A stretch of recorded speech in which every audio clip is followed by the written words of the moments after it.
What's going on YouTube? Thomas L here.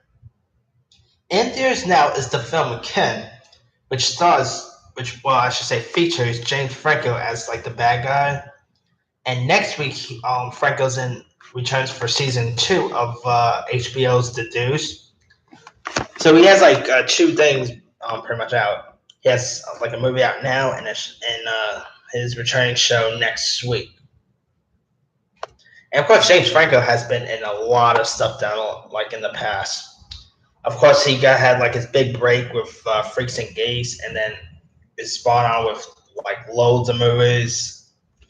So, with that being said, here are my top 10 favorite James Franco movies. Coming in at number 10 is the 2016 comedy Why Him, which starred the likes of Bryan Cranston as like this dad whose daughter is pretty much dating a billionaire Silicon Valley guy played by Franco, and him and like the wife and the son all goes to pretty much visit him and all that. And, like Meg Mullally is in this. You also got Griffin Gluck, who's on that show American Vandal. They pretty much plays like Cranston's wife and son. Zoe Dosh is the daughter in this. You also got Keegan Michael Key, who has a really funny performance in this. Cedric the Entertainer is actually in this. Adam Devine. The list goes on and on. A couple of good supporting players. This movie is a hysterical comedy. I mean, I really like the dynamic between Bryan Cranston and James Franco. You know, Zoe Dosh was of course good in this. She's always good. Anyway, there's lots of funny stuff that happens in this movie. I mean, you even got a cameo by one of the greatest music groups of all time. Not going to spoil the cameo because I know lots of people haven't seen this movie. And if you still haven't seen Why Him, check it out.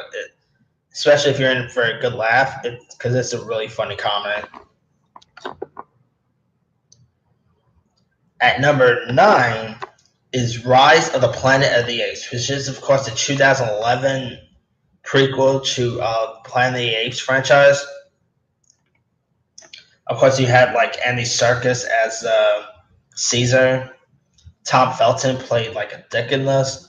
Pretty much, it was kind of like he was playing Draco Malfoy in a movie about apes, rather than a movie about wizards. John Lithgow was pretty good in his part. He played like James Franco's his dad. I really kind of liked this part. And of course, this Planet of the Apes was followed up by Dawn of the Planet of the Apes and War for the Planet of the Apes, both of which did not return James Franco, which I was a little disappointed about. I mean, I thought Franco was really good in this movie, so I was a little disappointed when he didn't appear in like the other ones after this.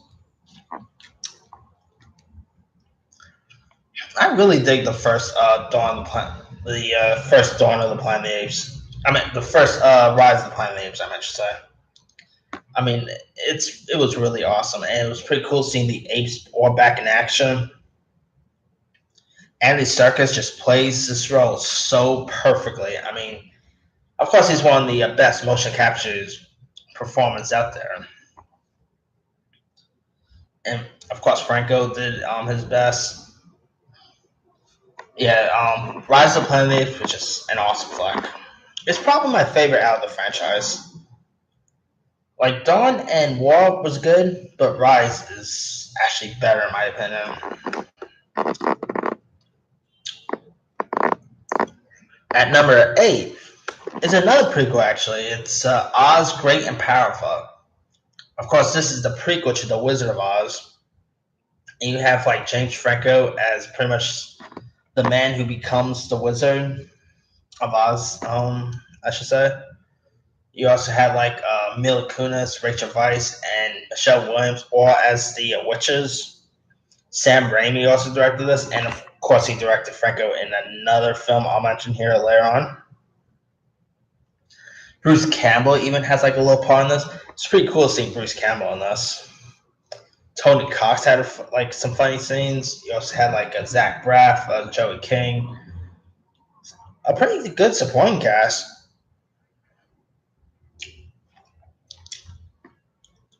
And the effects in this was just perfect.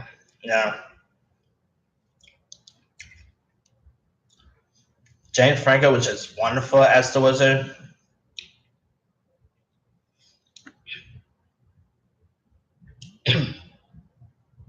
Of course, he wasn't as good as, let's say, Frank Morgan when he played the role in the original. But Franco still did his best as the role.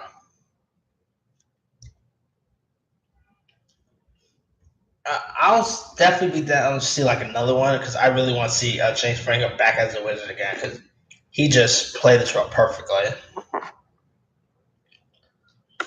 Yeah, if you guys still haven't seen Oz Great and Powerful, go give it a shot. Of course, it's not as good as the Wizard of Oz per se, but it's still pretty enjoyable flick. Coming in at number 7 is This Is the End, which is of course the apocalypse comedy where there's like the end of the world is that state, and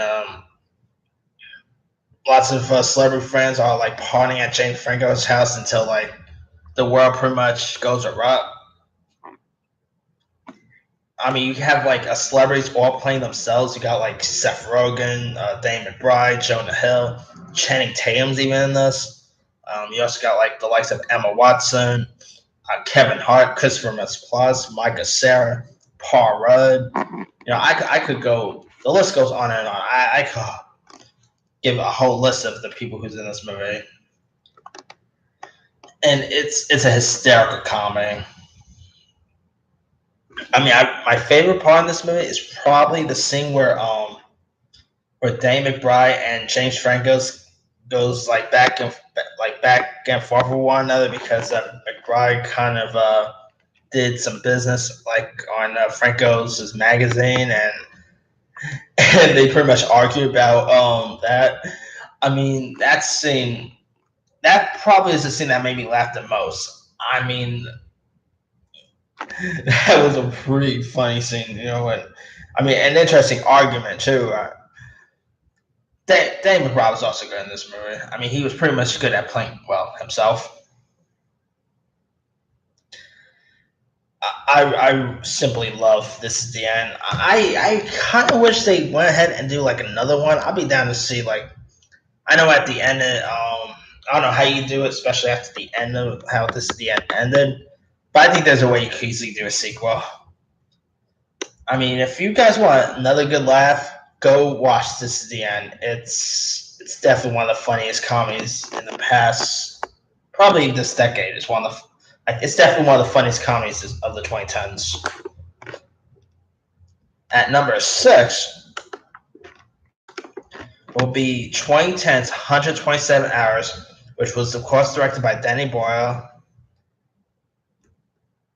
and was pretty much had James Franco as the role of Aaron Ralston, who pretty much went like mountain climbing and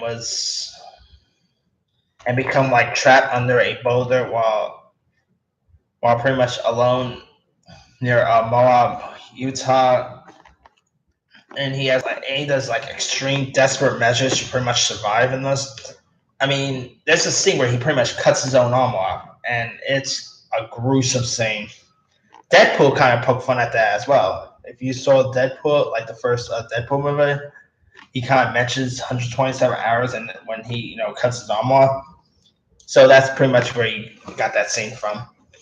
And also, yeah, Franco got scored a best actor nomination at the Oscars, and I think that was also the same year him and Anne Hathaway hosted the Oscars as well, if I'm not mistaken. Yeah, that was a weird co-host, but anyway, I'm back to 127 hours.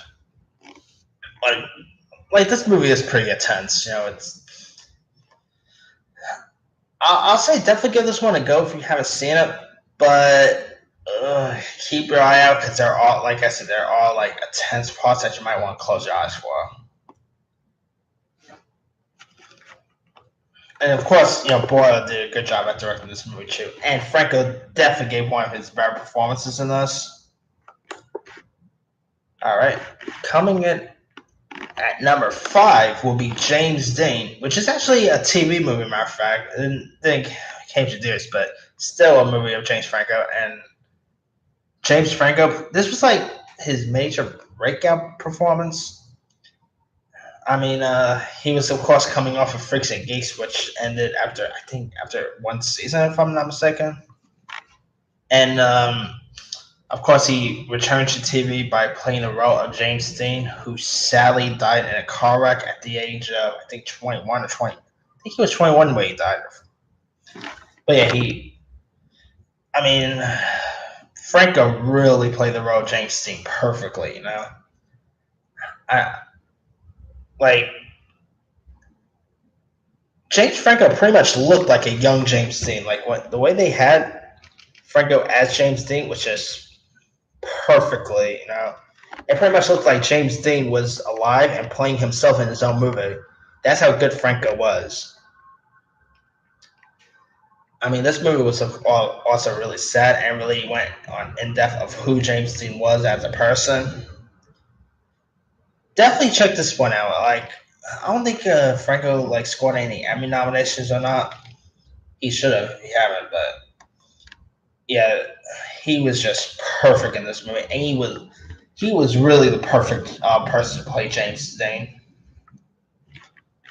All right, coming in at number 4 will be last year's film, The Disaster Artist, which of course starred James Franco as Tommy Wiseau, who pretty much starred in one of the worst motion pictures of all time, The Room.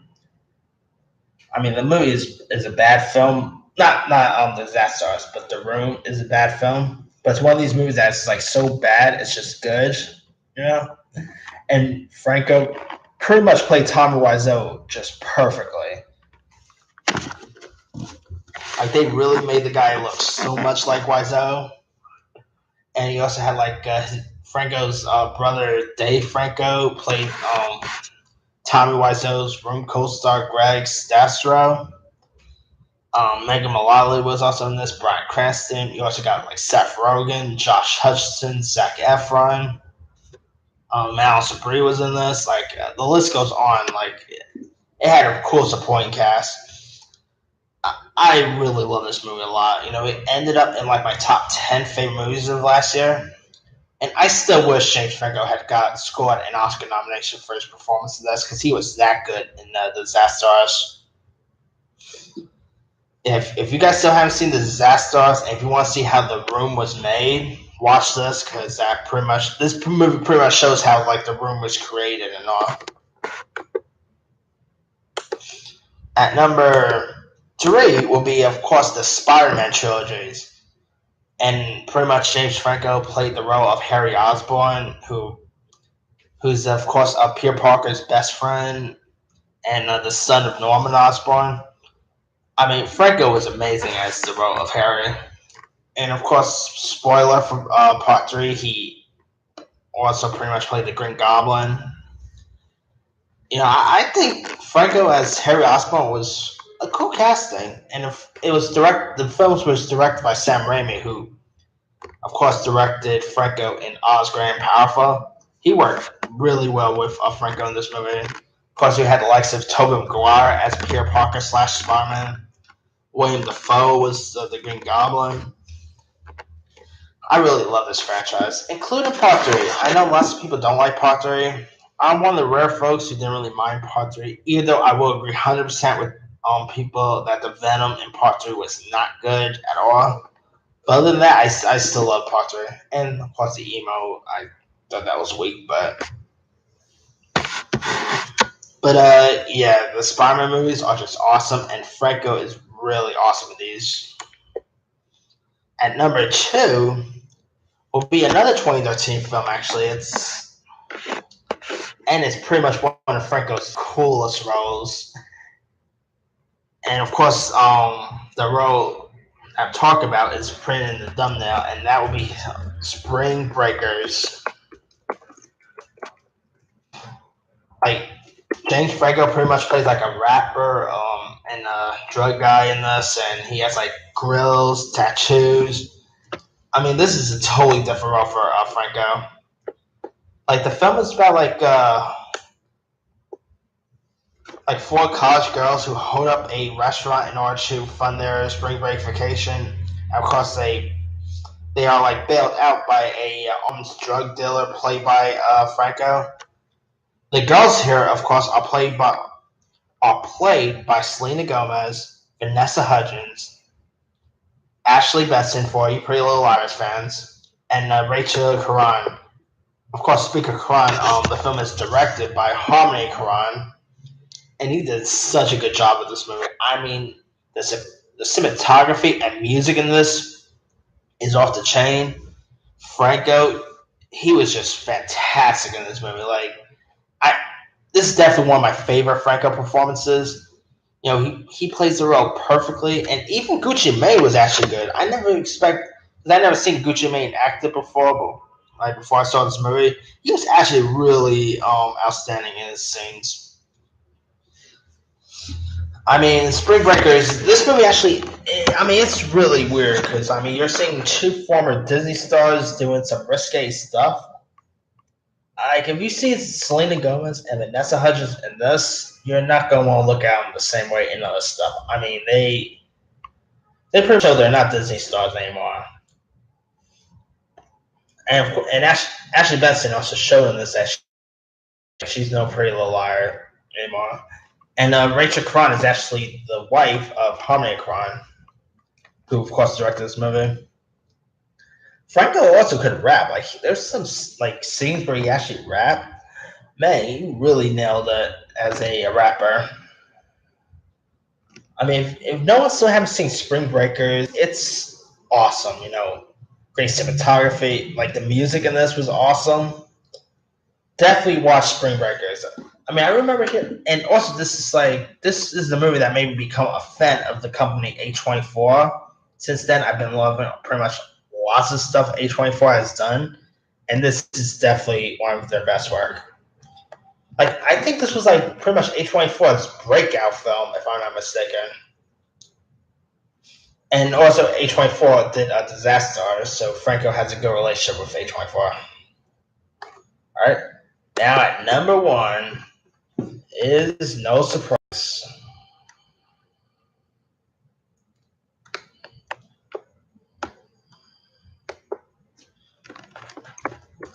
At number one is the 2008 action comedy film Pineapple Express, which of course was directed by David Gordon Green and stars Seth Rogen as well as Franco, and Danny McBride was also in this.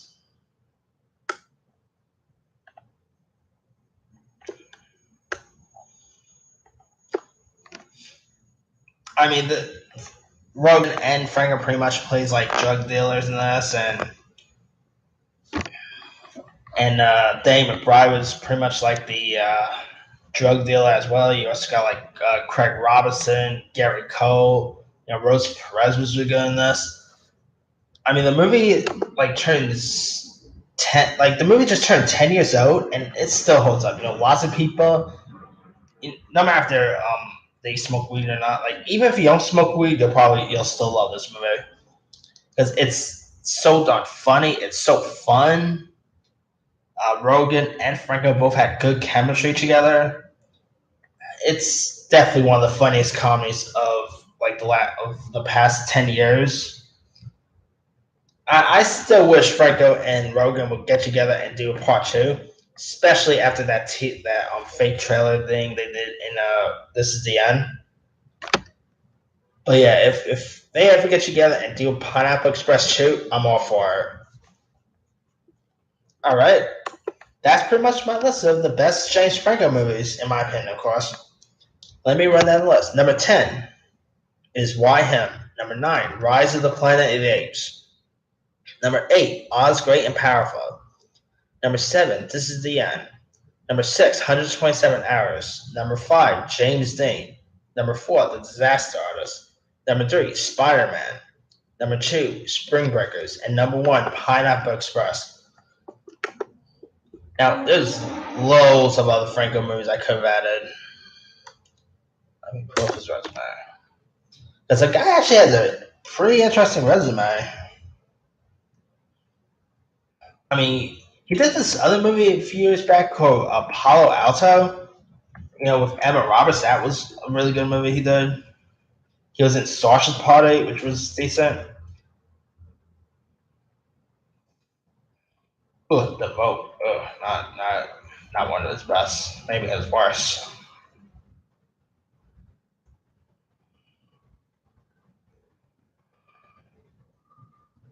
Let's see.